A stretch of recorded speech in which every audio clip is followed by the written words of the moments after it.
The broadcast was deleted on Facebook to stream the video. Create a new broadcast or just remove the destination. Edit. Change image now. Okay, so I need to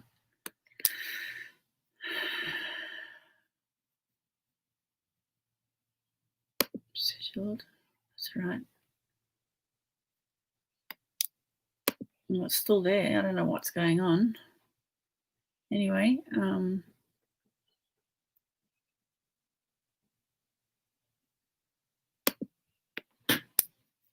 it doesn't work. It doesn't work. So be it. Wasn't meant to be. But because it's also new, I'm also trying to work out what the hell's going on. I'm just going to save the changes right now and see if it works for me. Yeah.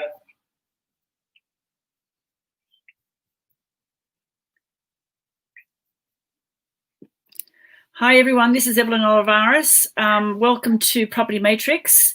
I have with me this evening Pilar Fox and also Harry Dillon, as per the agenda that I showed you earlier on.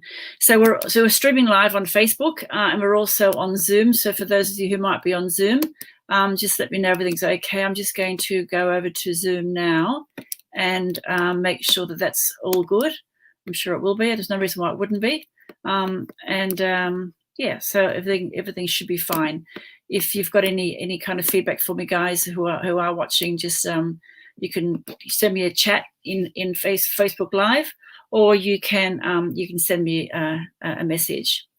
So okay, so I'm just going to. I've got a very brief PowerPoint presentation just to introduce you, to make it all very clear about who is here. So again, thanks for being here. Hi, Evelyn. How are you? Hi, Billy. This is Pilar Fox and Harry Dillon. Thank you so much, guys, for being here. Hi, Harry. Okay, so this evening, Pilar is going to start off in just a moment. She's going to talk about off-the-plan investment and sales, and she's also going to give us a little, if time permitting, she's going to give us a little bit of input on asset management right now during the COVID and what it's been like for landlords. And just to give you a better understanding of what it is like out there in the market today. And Harry he's also a real estate agent, as is Billy. And Harry also has a bachelor in commerce and master in accounting. So if he doesn't know about investing in property and improving your portfolio, no one does. So I look forward to getting your comments and getting your feedback a bit later on. So if you're all ready to go, Pilar, I'd like you to start. If we don't make the 15 minutes, that's fine. 10 minutes is also good. Or if we go a little bit over, that's also fine as well. I just want to keep it as short as I can so that people don't get bored watching us. Because, as I said, this is going live. So we'll try to stick to that agenda. It certainly won't go over the hour. We'll try and keep it to 45 minutes and take it from there. So I've got Harry first, but Pilar's going to go first. Okay, so Pilar, would you like to start for us, please? Sure. Okay, so basically, I just want to talk about off-the-plan sales, which involves buyers as well, of course. I believe that at the moment, the prices are very reasonably low. The rates are very low. So I think there's no better time to get into the market and become an investor, especially for the first homeowners. I mean, they can purchase and free stamp duty and et cetera, but sometimes they just don't have the deposit to be able to step in. So sometimes I said to our tenants, look, you can continue living your normal life, pay your rent, but become an investor, put 10% on a property, wait 2 years to save some more money, and then you can basically own a property in the long term. Your tax man and your tenant and your depreciation schedule will be paying for it. And if you pay around $100 plus strata council water rates, it's a bit of a pocket money that otherwise it will go on other things. So I think that's a wise thing to do. Become an investor if you can't become a first home buyer. The other thing is some people are concerned about an off the plan because all what we all heard in the media about the Mascot Towers and the Opal Towers. If you put that on perspective, and not that I don't feel for the owners that were involved in those in that issue and defects and so on, it's a terrible thing to happen. However, I think that you basically can do your due diligence and make sure. Can you hear me there? Yes. Yeah. Oh, good. Yeah, I just lost it myself. So you can basically being able to do your due diligence and make sure you get a good developer and find out who the builders are, and that way you don't get those sad stories.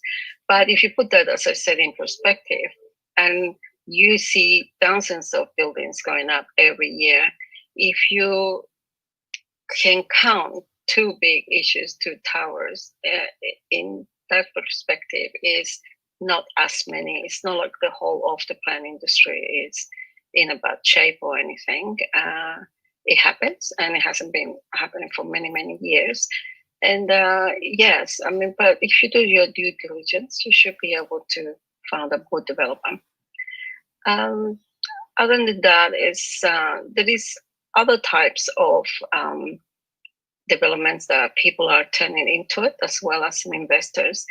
You probably heard of the dual occupancy or dual houses, dual apartments, which means that you got one property, but you separate them into, therefore you get double income. That's becoming more and more popular now. They're doing it in Brisbane, and they start doing it in Sydney as well. You can find apartments as well. It happens that one of my clients had a 2-bedroom apartment, 1 bathroom, 1 garden space, and next door he has a studio apartment. So he purchased one apartment, but he has $450 income on one. This is in the Western Suburbs area, and they still get nearly $300 for the studio apartment. So really, you get like $700. When otherwise you will get just $450. So that sort of products are available in the market now, and I think people should look into it, and it's a good investment to do it that way, having dual income through dual occupancy. Very smart investing. Yes, it sounds like it. Yeah, certainly worthwhile looking into for sure. Absolutely.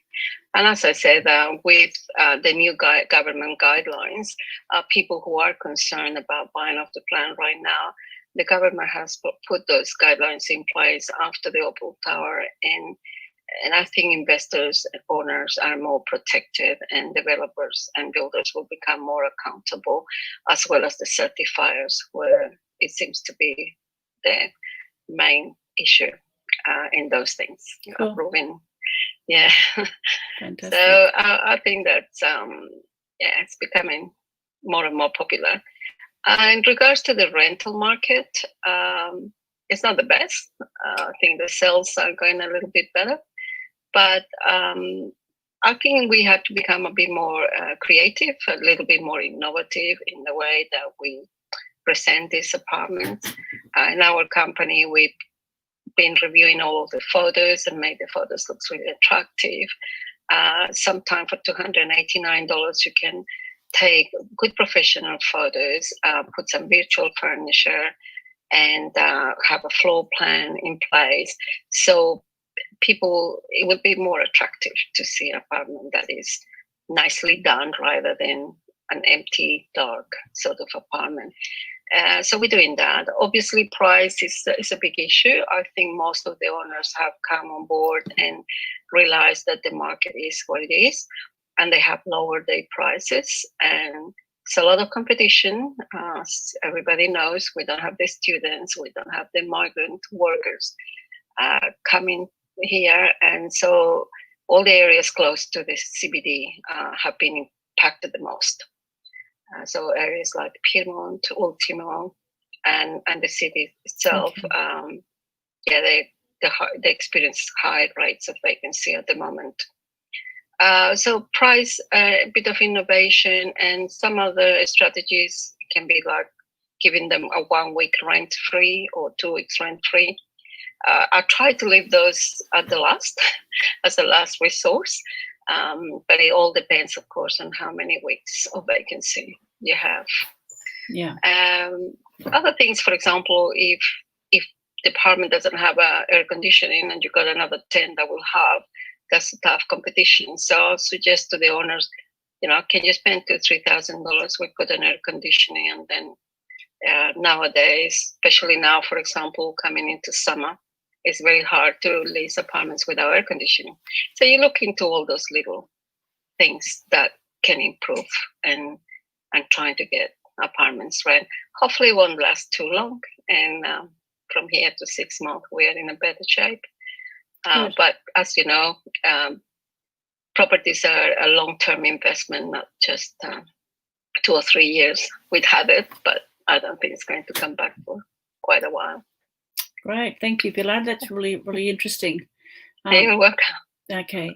Harry, can I get you to come in now on that? Because working off the plan and buying off the plan, also selling off the plan, when we're also thinking about the new project homes that are being built, the house and land packages, could you give us some insight on that? Because I know that you're doing that right now and you're doing it quite successfully. What's that market like? So great inputs from your side, Pilar, in terms of the planned housing side. And I would like to touch looking to buy in the land and the houses of the plan. So as we all aware of, the government is supporting the housing market in terms of the off the plan. So we are getting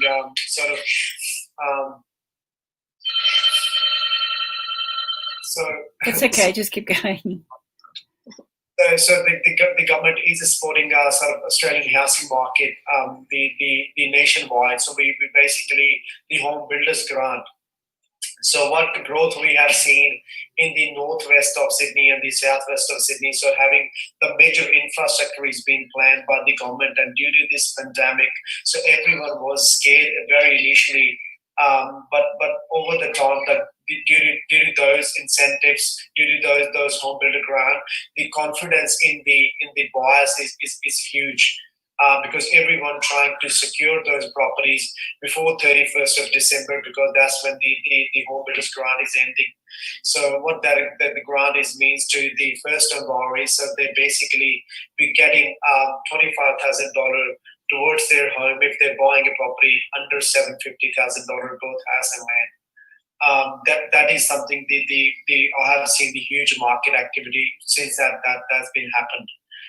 And on the other side, I want to touch on the established housing market as well. Yeah.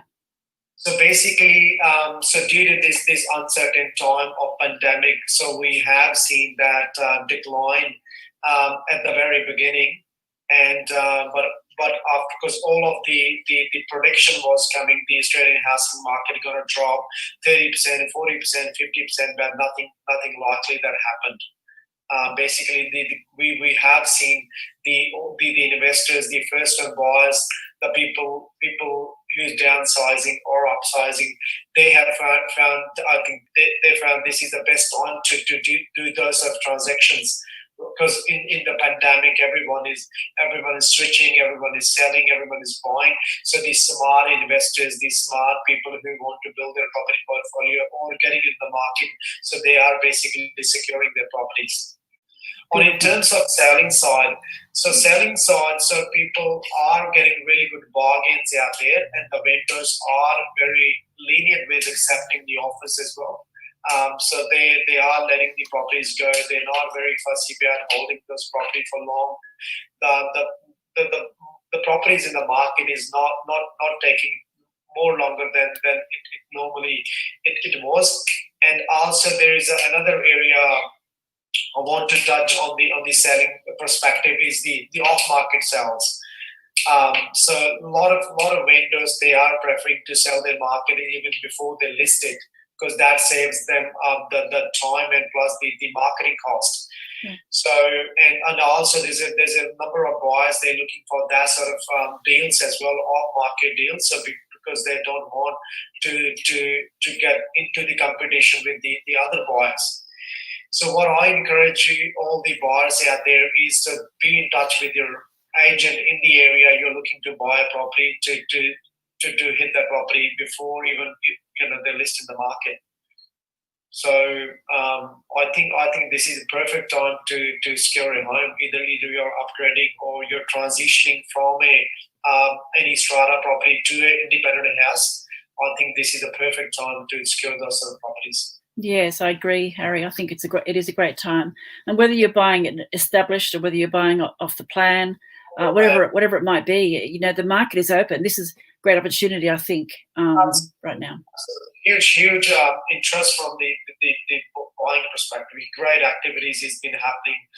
The open home we do is, we never see that sort of the activities in those open homes. And the average families hitting on the open homes is about 20-25 families each open homes. It's really good to see those people are showing. The important thing is the finances are the really, really important factor during this time, because the bank is taking longer period to approve those finances as they used to be, because due to this COVID thing. The banks are taking about 3 to 4 weeks, and the vendors are very always lenient with those, giving them a cooling off period of time to the buyers, because they understand those sort of finances perspective. The bank is taking time. And what I encourage everyone who's looking to buy a property, have their finances in place before they're putting any offer or signing any contract. Make sure their mortgage broker or the bank has given them a green light to go ahead and buy the property, or have a pre-approval in hand if they're looking for any deals in the market. Great. Okay. Yeah, I couldn't agree more, because sometimes people don't understand that you need to get your finances ready first and then go shopping. They normally like to go shopping first, and then they get in love with the expensive property they might not be able to afford. So that's a great point, Harry. And it's really hard. People say, but show me what you have to sell first, and can you take me there? I would say, yes, we will, but let's find out how much is your borrowing capacity first, and then we can show you what we can offer you for that sort of amount. And it just saves so much time, not just to us, but also to the client, because it's like catching a bus without knowing where you're going first. So it's a really good point. Yeah, I think what everyone learned from this COVID is home is very important than ever. So everyone, we have seen that, like, people was renting and they were happy. Now they are in the market, and they said we want to buy as well. Basically, working from home, the culture, which is something new, during the COVID. And I think in the post-COVID, there are a lot of companies, there are a lot of works is going to be running from the home. So people need the space. Exactly. And the good thing is that you can buy an investment property, live there, and claim for the tax your office usage as well. So it's another way of getting that help you to pay for it. Absolutely. For sure. Yeah.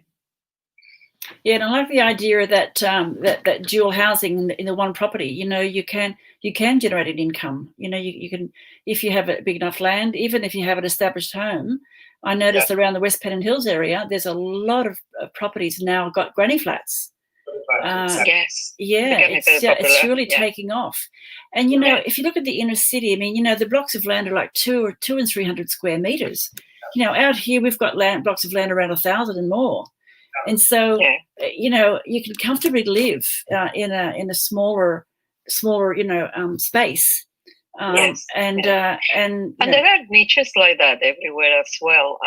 As you know, Evelyn, I do sell apartments. They used to be off the plan, but they're all complete now. And because of COVID, obviously, it should have been all sold by now.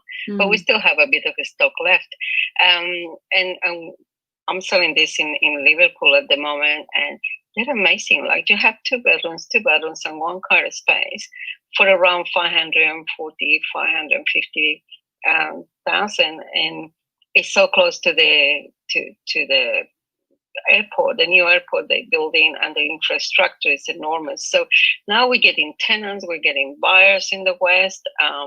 Developers are moving there because the land is cheaper. The sizes are a bit more generous. I mean, as you know, we're based in North Sydney, so we normally, get developers in eastern suburbs area. Now we have some in northern beaches, but in the West, it's a lot more movement. I think that because the properties are between 550 up to 600K, people are more inclined to get bigger places for less money, whether it's investment or not. But this airport is generating a lot of movement there. So that's a little niche of what investors with a low sort of budget, they can get started in places like that as well. Yeah. Harry, with you working in the Northwest for young families and houses, can you share some information on what you've been selling of late and the pricing? We are selling, Evelyn and Pillar, we are selling off the plan house and land packages. So basically, what we are doing for our clients is, so there is a lot of stock out there in the marketplace in those Northwest and West and even the South as well. But how we helping our client is basically we secure the land separate from the developer, and we do the build. With our exclusive builders, we do all the custom building. Right. So basically, we're trying to save as much money we can in the building side, because in the land size, we it's not in our hand basically. So we buying from the developer. Yeah. And but on the other side, in the building side, that's where we saving money and making those packages together for our clients. So at the end of the day, we want to make sure our client is saving money in this marketplace, and because we use our experience and knowledge to do those negotiations.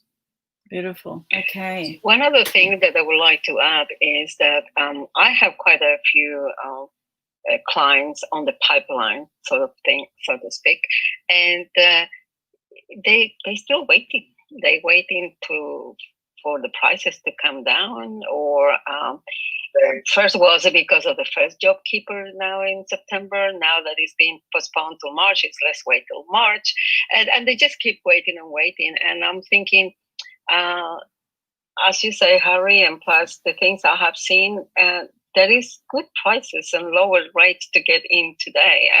They're waiting to get prices go even lower, and I don't see it happen. No, you can see all the reviews across the board in the real estate industry.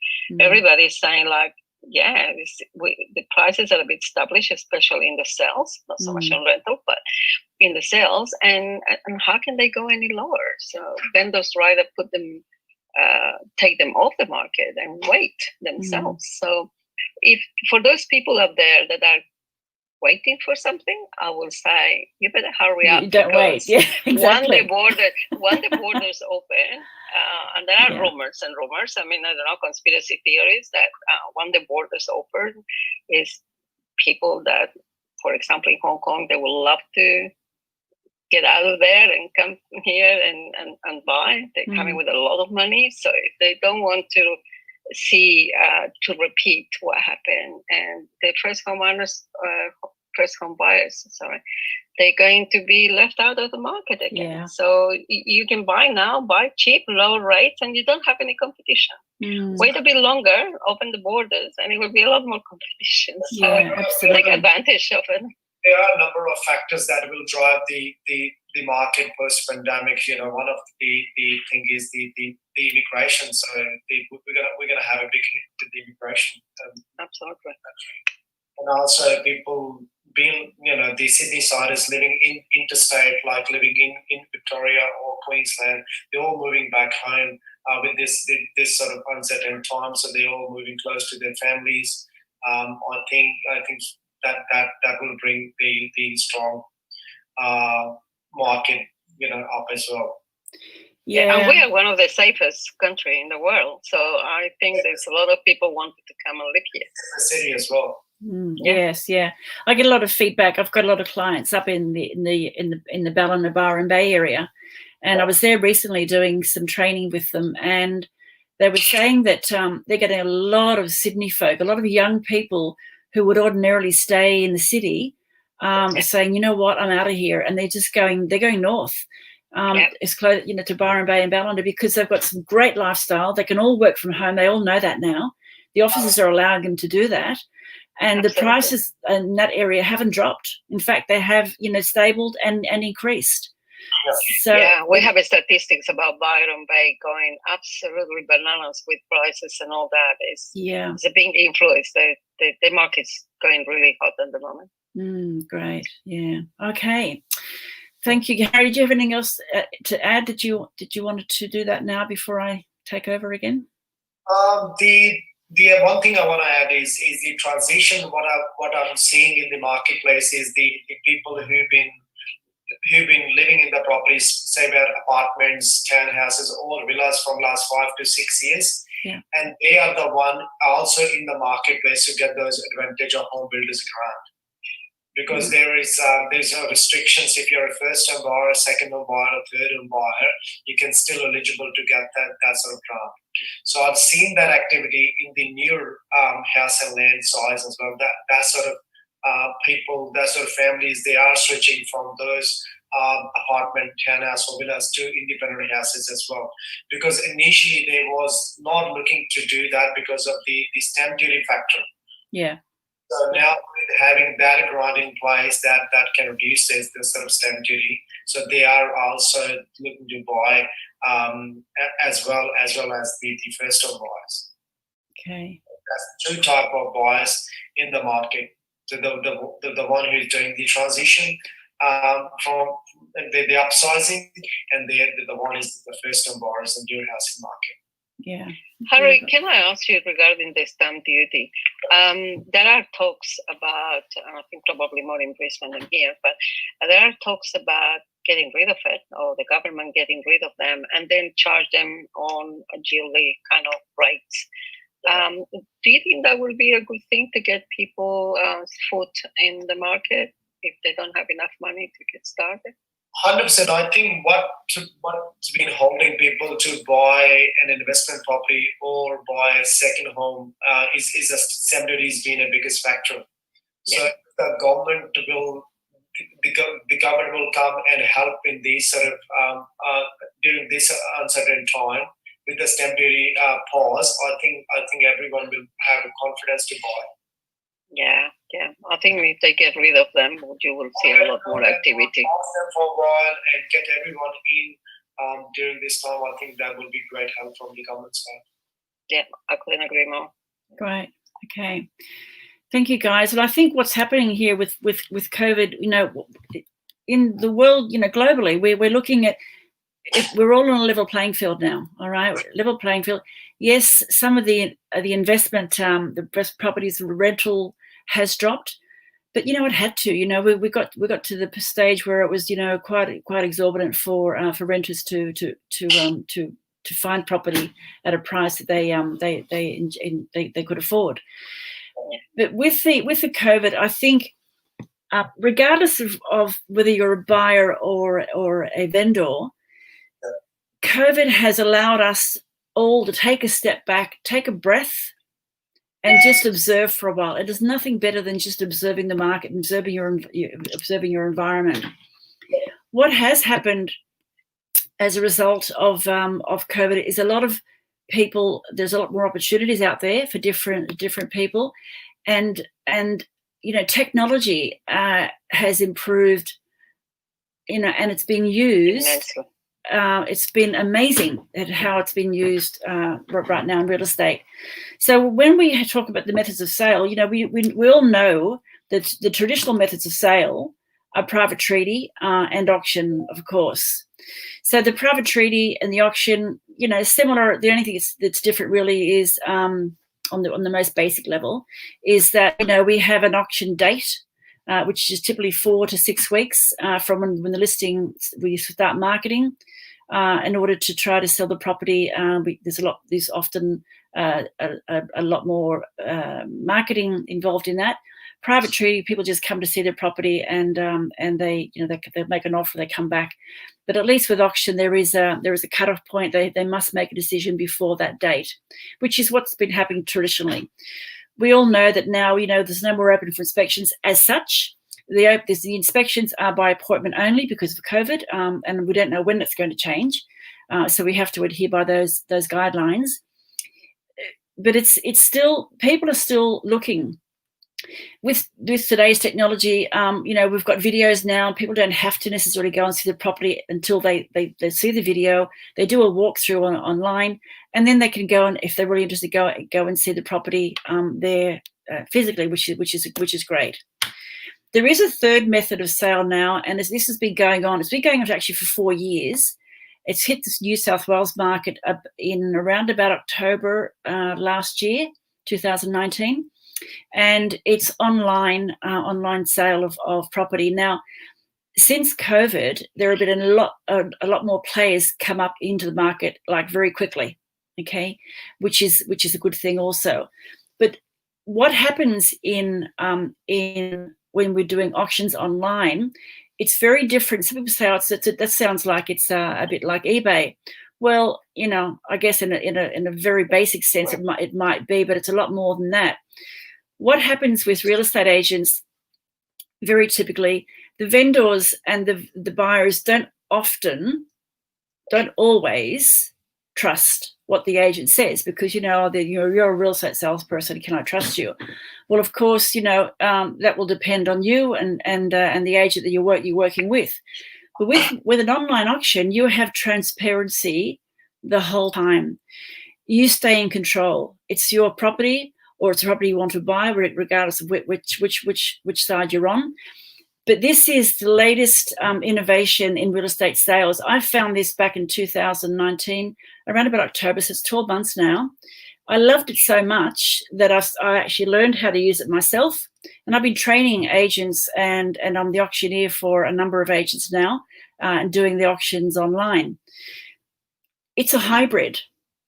It's a hybrid between the private treaty and auction process. So it's kind of utilizing the best of both worlds in an environment where people don't have to be frightened or anxious about an auction.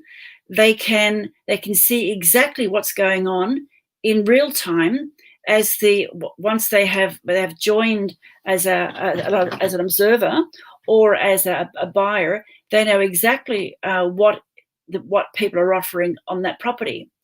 So it's a really exciting experience for most people. It gives both the vendors and the buyers the advantage of accessing the latest technology in real estate sales. So it's a different kind of strategy. It's fresh, it's new. And, as one of the agents I listened to just the other day, he said, whenever you want to zig, whenever they zag. And this is it. If you want a fresh strategy, then this is the way to go. It's really, really amazing. What also I've found also that a lot of people today, sometimes a commission, can be a little expensive, although agents have brought some of that commission down. And there is a lot of work in selling a property. There's a lot of work. There's a lot of marketing. There's a lot of strategizing, a lot of targeting the right kind of people, the right advertising. So a lot of people are trying to sell the properties on their own. One of the disadvantages of that, of course, is people don't like to negotiate directly with the vendor because they feel like they might be intimidated, or they don't want to offend the vendor, and so they'd rather just walk away and go and buy somewhere else, which is a bit of a disadvantage for the vendor. But if you choose to work to market your own property, put it on the for sale by owner market, you can engage an accredited auctioneer an open negotiation auctioneer, and you can work with the auctioneer to conduct the auction on your behalf. So you can go ahead, if you are a vendor, you can go ahead and you can advertise all your own property, or you can engage an agent, and they can do the online negotiation auction for you. Either way, it's okay. I still feel that having the agent with you on board is the best option. For those who wanted to give it a go, by all means, and if you wanted to go and be able to utilize the latest technology online, you can't do it on your own because you're not an agent, but you can engage someone who is accredited in that area. That image on the right-hand side, I don't know if you can see it or not, but that image on the right-hand side actually shows the bids as they come in, so that all the buyers and the vendor can see. They don't know who the person is that's bidding, but each person bidding has their own number and their own. It's also color coded, and we can see how many bids are being offered and how frequently. Totally transparent, absolutely. Buyers are happier because they can see what's going on. They can see that other people are interested, and the advantage is too that when you use an open negotiation method, is that everybody who's bidding are qualified from the get-go. Their bid isn't accepted until they have actually gone through the contract the process, and they can add their own conditions as long as the vendor agrees with that. So either way, it's a really good place to be. So whether you go with an agent and a traditional private treaty, or whether you go with an agent and use your auction on site, or whether you choose the third method now, which is the online auctions, it really doesn't matter. Agents, not all agents offer the online program today, but the agents here that are talking to you today, they're all open to it, and it's because it is a great way to go.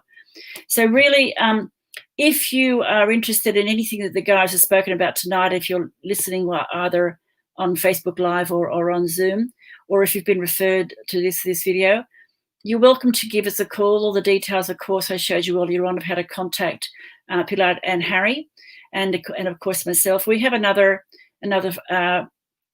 4 summits coming up. We're scheduling every 2 months: November, February 2021, April, and in June 2021. So if you'd like to speak to anybody about what's been discussed tonight, please feel free to send an email or just call them direct. And I know that the guys would be very happy to help you further. So with that, thank you both for joining me tonight. I really appreciate it. We've really made good time. We actually kept to the 44 minutes actually. Oh, so that's a record for me. It's been great. So thanks again, and I look forward to speaking to you all again real soon. Absolutely. Thank you, Evelyn. Thank you, Harry. Thank you. Bye-bye. Good to see you. Bye. Bye.